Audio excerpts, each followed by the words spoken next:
What's up, everybody? Welcome back to another episode of Hustle Kings. Your boy Sheep. It's your boy Tyler. Yeah, we got a great episode for y'all today. As you can see, we got some heat on the table for y'all. So we're gonna be discussing what does each of these shoes mean to us from our childhood and as of today, watching Jordan growing up, and also we're gonna get into the Last Dance and some Jordan raffles on those 13s. On those 13s. The highly anticipated 13s. So let's get it started, man. I see you got the flu game 12s on the table. Should I say the food poison 12s? Food poison. The food poison 12s, man. The cement 4s, bread 13, cherry 13s, and of course the pine green 1s. We're gonna start at the 1s, man. I'm gonna just talk about the 1s, man. Of course, these ain't the band 1s. We couldn't fit every shoe up here. Like, that'd be impossible to even hold a podcast. But the pine green 1s, we're gonna substitute them for the band. The band 1s, everybody know that was like that was that hot commodity. That was like Jordan welcoming, like introducing himself to the sneaker game. Excuse me, plus to let you know I'm here and I ain't going nowhere. Oh yeah. Band 1s, you just look at comfortability. If you're a flat foot person, that is an all-time favorite flat foot person shoe. The colorway, of course, black, red, and white. You can't go wrong with that. You can wear it with a jersey. You can wear it with a Cincinnati Reds jersey. Just hands down, that was that shoe. Retro 2s, we don't have one on the table right now, but of course, gotta pay respect to the Retro 2. All the way up to the Retro 14s, you gotta pay respect to that era being that bull era. So that 14, of course, was the last shot 14s. We're just gonna end it with that one. But then, your Retro 3s, cement 3s, the bull 3s, just those colorways alone, that was nasty. I think that's more of a kind of chill type shoe. It's not like the best kind of balling. Me personally, it's Jordan we talking about, so he balling anything. He could probably ball in church shoes, but Retro 3s, I couldn't see me balling in. Cement 4s, hands down, my favorite shoe. The style, the little black and white graffiti paint on it. I mean, like, it's just, it's snap. You can wear it with the Oakland Raiders jersey. You can wear it with any type of thing you want to wear with. Hell, you can wear it with a 3-piece suit if you wanted to. Retro 5s, this guy got, but like I said, we couldn't put everything up here. The bread 5s, the fire red 5s, the alternate 5s.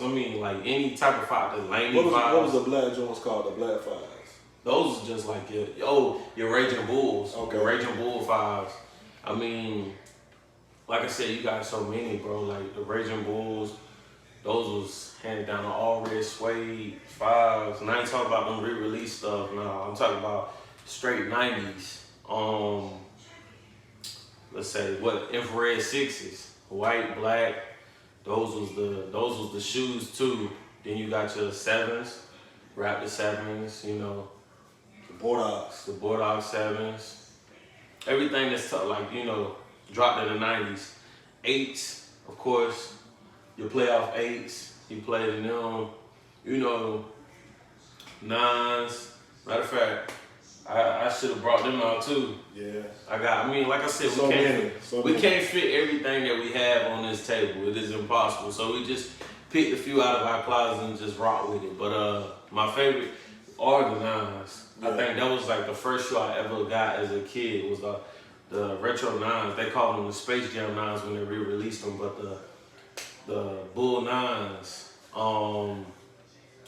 10s, where can you begin? The Chi-Town 10s, the powder blue 10s, the black and red 10s, there's so many. 11, Bread 11s, Concord 11s, Space Jams, each one of them got their own story behind them, which we can't talk about each story, but you got your 12s, flu games. This is just one of the top black and red shoes. Of course, I barely wore these. Like, they sit in the closet and collect dust more than anything. These was just a must. Let me see those. See, look, dust on them. You know what I'm saying? It's just, Yeah, these things clean and sick. So yeah. And I've had them. already. I can't no, my brother. You got to get your own. And I've had these probably for about a good 6 years. Good condition, man. Perfect condition. I mean, first out of the box. Them things look brand new, man. yeah. So the flu games, that was just if you wanted to really step out and make a statement, regardless. Like it don't even have to be. Still to this day, I think that's like one of the rarest. Jordans. Yeah. Oh yeah. Yeah. Oh yeah. I feel like when you saw Jordan step out of these, you know he was about to demolish you. Oh, yeah. He was about to put that work in. On top of that, you got to think about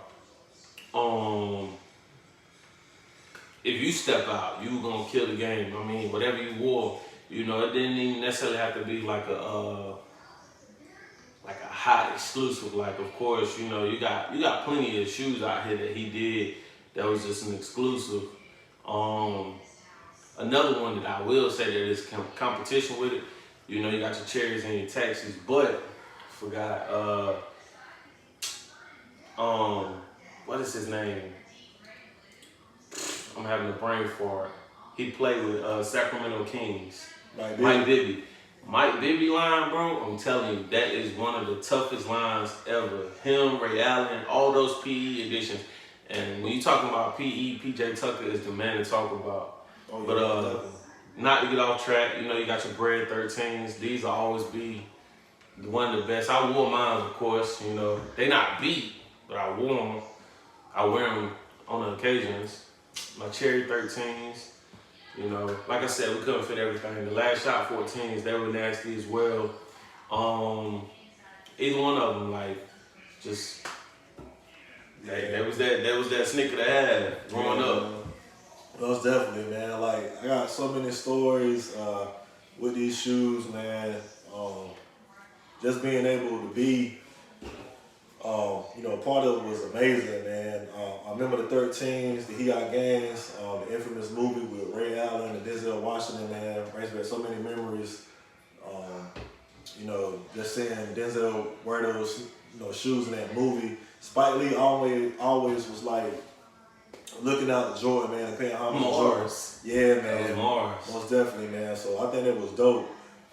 Even though he was a Knicks fan, so I never really understood that. But him and Jordan still had some type of connection until it came to actual playoff time, man. So yeah, sit your ass down. yeah, we know how that turned out. But yeah, man, I'm just a fan of the shoes, man. Growing up, seeing the shoes. Also becoming a man, still seeing that the Jordan line is still doing well. Yeah. And he ain't stepped the foot in the court in years, so that's amazing, man. Yeah, like, okay, you know, just out here, snakeskin 11s. Oh, yeah. Got it, like, you just, anything that's gonna be in my closet, it's like, I got plenty of other shoes, but it's gonna be predominantly Jordan. Like, if you're a Jordan fan, you're just a Jordan fan, you know you're gonna take it and run with it. Oh, yeah. And that's just that. Like, he that guy. What's your favorite one so far? Out of all the Jordans, the highlights would definitely be the Concords. That shoe was sick, man. Like, even just seeing that shoe on the court when Jordan played in it, man, it was like, it was everything, man. Like, that style, that colorway was dope, man. I think it's one of his standalone shoes that just stood out to me as one of the most popular. And, you know, to me, yeah, you know, just, I see him do a lot of, you know, work in those Jordan 11s. And maybe the ones, I say the ones just because, you know, 86, fresh out of Carolina, you know. Prime. Well, not so much just prime, but it was just a statement. Yeah. He was more so, not even a statement, he was more so for the culture at that point. Them Bread Ones hit, like, he was like a trend, like Deion Sanders. He had this, like, culture trend. Like, everybody just was like, man, 2 chains, some Band Ones, and a black tee, or a tank top and some shorts, and I'm about to hit the streets like it's nothing.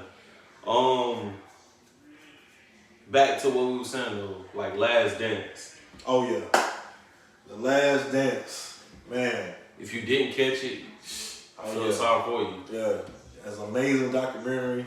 Shouts out to the director that made the docuseries, man. It was amazing, man. I enjoyed it. Do this, you know, pandemic. It gave you something to look forward to every Sunday night.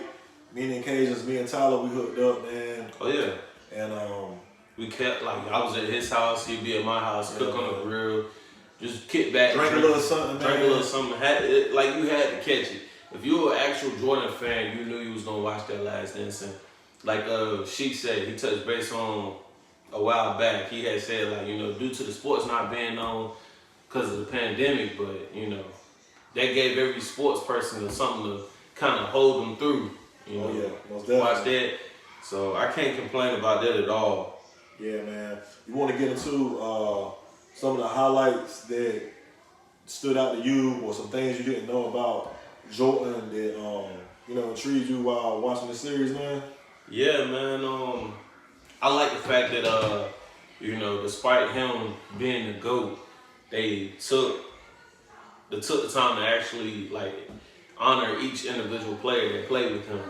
Because, you know, it wasn't no iron team, so for him to go out there, do a three-peat, come back, do another three-peat, it was all off of the strength of the team. Like, you know, they said that he was a hard person to work with, but at the same time, like, you know, he was arrogant, he was snobby, not arrogant, but he was snobby, cocky, but he always made sure he put 150 plus, so he brought out the good in everybody. So, I mean, that's the kind of person you kind of want to have in your corner that you know is willing to, like, get that ring, you know. He had said the simple fact of, like, when Steve Kerr came onto the team, you know, they had the hype behind them, and they not once, you know, put in the work in the gym.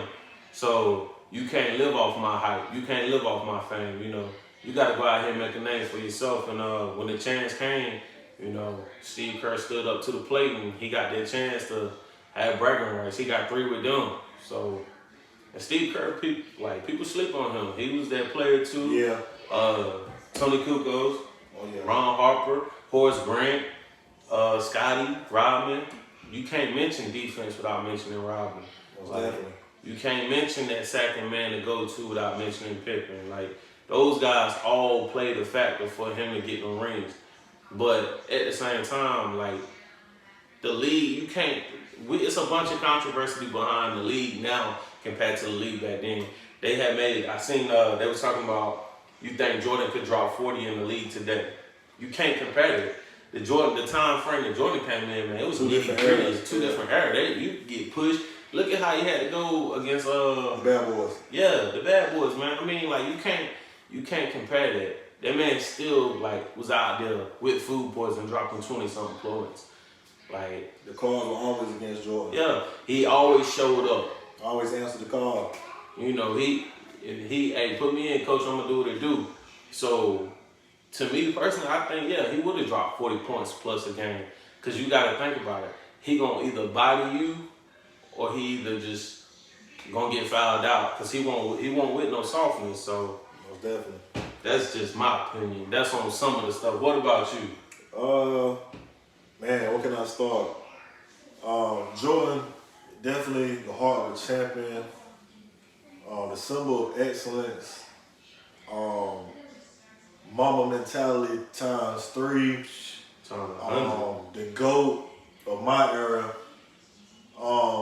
Man, so many things, man. This dude, it was touching to see this documentary because when I was coming up, we seen the Hanes commercial, we seen Space Jam. We always saw like Jordan as the image as a brand. So actually see Jordan as a person, you were like, how can this dude just keep this total poise and, you know, be camera friendly? But if that was not what was displayed to us as children. No. Jordan was a menace. He had to be cruel to some, dedicated, over opinionated. You know, some people might thought he was, you know, not one of the best people to be around. But, you know, to be a champion, I dug it and I understood it at the end, man. Jordan shed tears because he said if you didn't want to play that way or you still don't want to play that way, don't do it, you know. But he was fearless, man. He knew that he got knocked around by the Bad Boys, man. They beat him up, man. They beat him up. You know, he went out there and gave us everything against Larry Bird. Got dropped 60 plus points, still lost, man. I think the things that he went through made him great, man. You know, because Jordan, he got 6 rings, man. He didn't accomplish, you know, being great without any controversy, man. And, you know, that's what makes me respect Michael Jordan so much because it won't like this dude was a knight in shining armor, man. He had, you know, trials and tribulations. He had so many things he came across, but he always worked on it and he never gave up, which made him great, man. So just watching the documentary just really just made me, you know, feel for Jordan in the aspect of I get it, man. I get it. Like, yeah, you've been told a symbol of what you're supposed to be as a man. Like, even though you play ball and you got all these accolades, man, it's the total symbolization of being a man, dude. So I dig it, man. And you know, I think that's what it takes. another thing, man, when he actually touched base on his defensive competition, you know, the Gary Payton scene, that was by far one of the best ones because, you know, Gary Payton, you think of Gary Payton, you think of the number 1 defender of that time. You think of the glove, you think of somebody who was gonna mentally talk trash. I mean, you got Reggie Miller, you got Charles Barkley, all these guys played a factor where they all got into your head mentally. They knew that if they couldn't stop you, they were gonna stop you mentally. Oh yeah. And another guy, let me think of his name, Drazen Petrovic. He passed away, but there was another person that, you know, I felt like they could have talked about him because if you go on YouTube and you look up his highlights, man, you look up at how he stopped Michael Jordan, how he actually was the one person that stopped Michael Jordan. LeBron James talked about him. LeBron James, they asked who would you compare yourself to in the league, and he said Drazen Petrovic or whatever, however you pronounce this guy's name. But whenever you have a chance, look on YouTube. I just pulled it up, but dude was like that. He was from Germany. He was a great player. What happened to him? He died in a car accident. But Jordan also had nothing but positive things to say about him. Anybody that Jordan actually played, you know, looking at when they defeated Karl Malone. Karl Malone came on the bus. They shook hands. He said, "Tell the family I said, you know, hello and everything." It was never a bad vibe. Straight competition. Straight all competition. left on the court. You know, it's don't take it personal. It's nothing but business.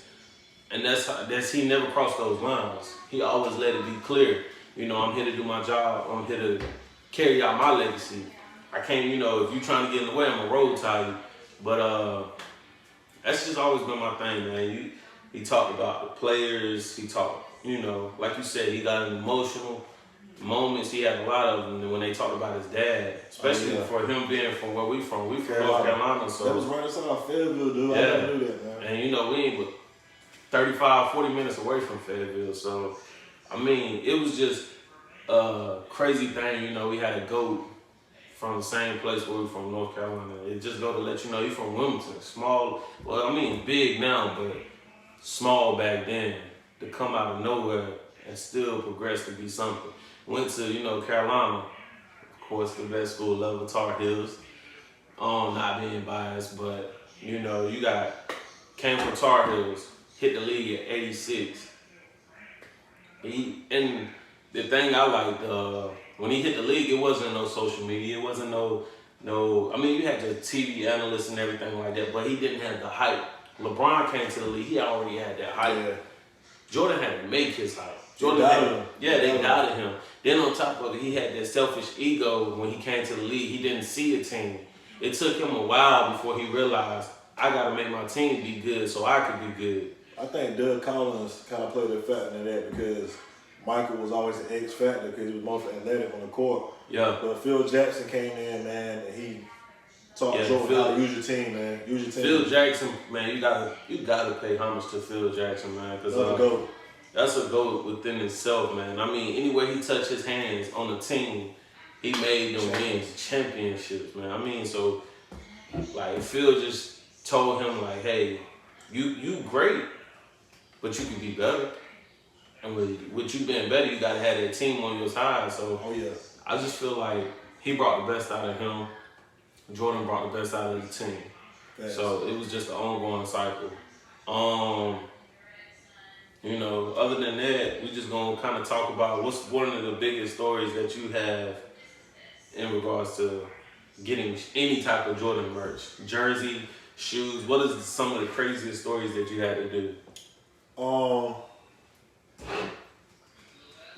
maybe the Power 10s, and that wasn't even like on the level as a Concord or something like that. The Powder Blues? Yeah, I think, you know, I say about 8 years ago, Jordans was to the point where you had to get raffles and stand outside all night, or just to get a first come first serve, you had to stay outside all Not night. to cut you off, not to cut you off. But do you remember when we could just walk in the mall and just cop a Jordan? You could walk in and be like, hey, look, man, I need a size 11. They go to the back, get it, come back. You just pay your. Back then, they wasn't even like, they were 150. Maybe when I was like 7. Maybe when I No, was like man, 7. it couldn't have been when you was 7. Most definitely. I remember when I was like 10, 12, in that time frame. Like, Jordan really, to me, A retro Jordan? a retro Jordan, man, I swear to God, like, you could go into a store and get a retro Jordan. Like, I can name plenty of retro 9s, all those, the retro 15. Like, you would go into a store and be like, hey, can I get a size 11? Because people back then, when Jordans was 140, 150 plus tax, or you remember when they were 125 plus tax? I do not. That was like when they first dropped. I know the highlight Jordan always. Well, not 125, like 120. They was like in the hundreds. They weren't like major high. No, it was like the 100 range. Yeah, they was in the 100 range. But like when they was like 150, I remember when Jordans used to be 150 retros, and after tax it'd be like 160 and some change. And you can legit go into a store and like ask for a size, and they'll go to the back and get them. But then when he reached that 190 period, because that hype that was behind like sneakerheads, you started to gradually see more and more sneakerheads come about. So I remember getting East Bay books when I was in like elementary school. Oh yeah, My mom, me too. She filled out the subscription for East Bay books, and I had all your Jordans came that was releasing. It let you know what was releasing, your Pittmans, your pennies, all your phone. Like, man, this guy tell I got a phone collection. Like, it's just shoes. Oh yeah. Yeah, So, man. It's been a long time, dude.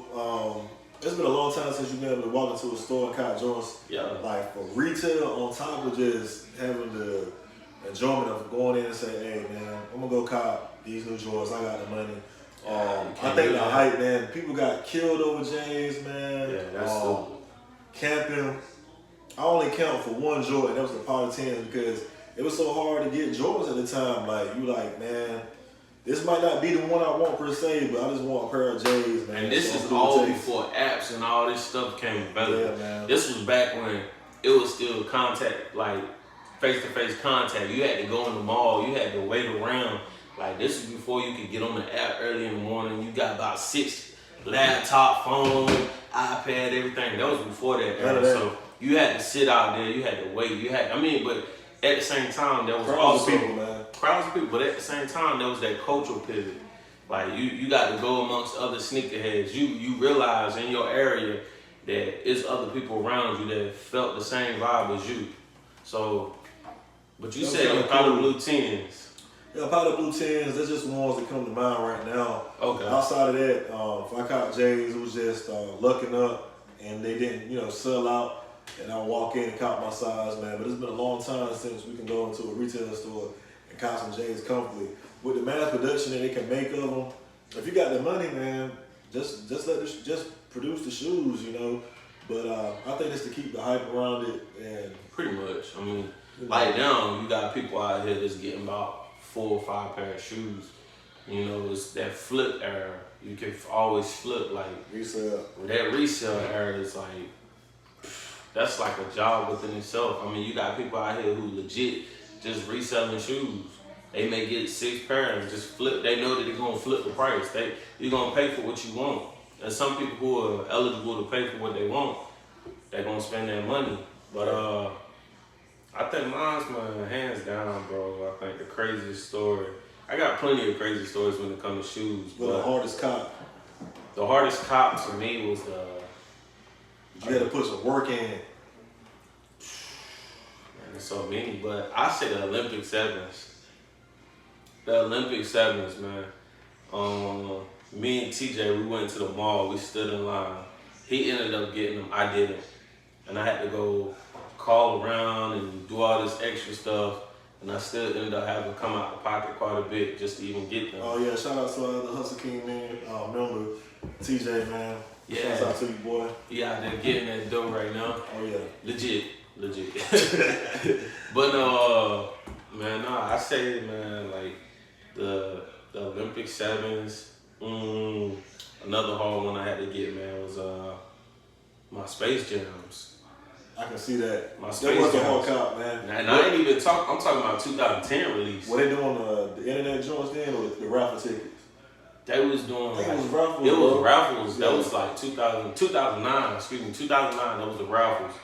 But man, it was like having to know somebody to know somebody to know somebody. Like you had to really, really be plugged in. Like, and I ain't saying no names, but I knew the district manager for the action. Yeah. But I'm just saying, like, you had to know somebody, and that was just through networking through a job. Like, you had to kick out some dough. Yeah, man. So, yeah, I mean, these shoes are the pride of joy of a lot of people, man. Like these shoes bring so much inspiration to people, and just collecting them is addictive. And on top of feeling like you got a part of something, man, a part of the greatness of Michael Jordan, man. So a lot of people, man, have done a lot of things with these shoes, man. granted, like, you know, me and this guy we sneakerheads, but at the same time, like, I got some that I skate on ice, and I got some that I like to wear. Like, I'm gonna pull them out. I ain't just buying them and just have them sitting in the box. Like, I'm gonna buy them and wear them. But some of them is gonna skate on ice. How you feel about doubling up? Doubling up, I'm a fan of that. I'm a fan of doubling up. Doubling up gives you the opportunity to actually wear and skate on ice. That's up to you and your financial circumstances. I can't talk, you know, for everybody, but, you know, we being blessed, like, you can do that. But it's some stuff, like, even if I didn't have the opportunity to double up, I still just kind of let it skate on ice. Like, my favorite ones I got on ice, and they'll probably be on ice forever, is my UNC 3s. Okay. And that's, I mean, even though it's so many of them out there now, it's like, you gotta kind of be cautious, because, you know, there's a lot of fake sneakers out here. Yeah, man. But, like I said, I can get the 3s anytime, but I'm not the type that, I can have something skate on ice for a long time. I don't really wear my shoes like that. I'm more in that comfortable stage, you know, throw something on. And that's the thing about it, you know, some of the Jordans are not the most comfortable, man, but just, you know, being a fan of Michael Jordan, man, and these shoes, man, they're definitely just so inspirational just to, you know, purchase them, man, and just to see the sneaker community salute you like, oh, man, them Jordans fire. You know, it's just a part of the culture, man, you know. So what's your top numbers? My top 5 Jordans? Top 5 numbers, man. My top 5 will be number 1, the Jordan 11. Number 2, I'd have to say the Bordeaux. Well, that's 7. That's number 7. I'm saying like numbers. We ain't talking. Oh, number wise. Number-wise. Nah. Number-wise. Man, just to put on ice, man. If it was something that, as of right now, if they dropped the shot drop, and I wanted it to cop a shoe, I would say the Jordan 11s, man. The Breads and the Concords, man. Still to this day, I'm just.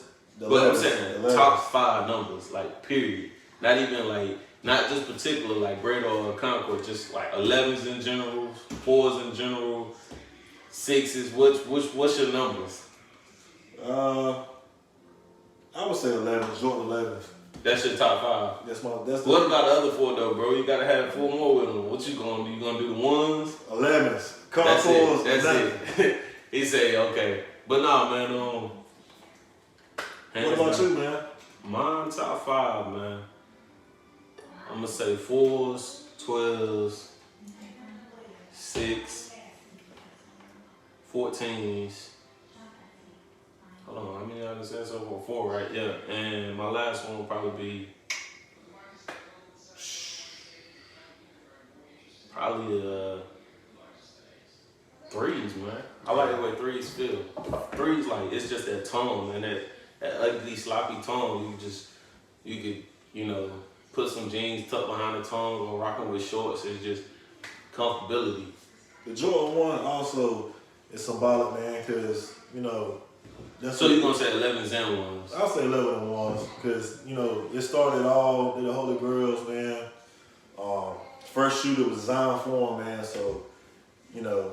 If you got fat feet, please do not wear 1s because they bulge out, man. No, don't be out here with no fat feet rocking 1s, man. That's like, that's a no.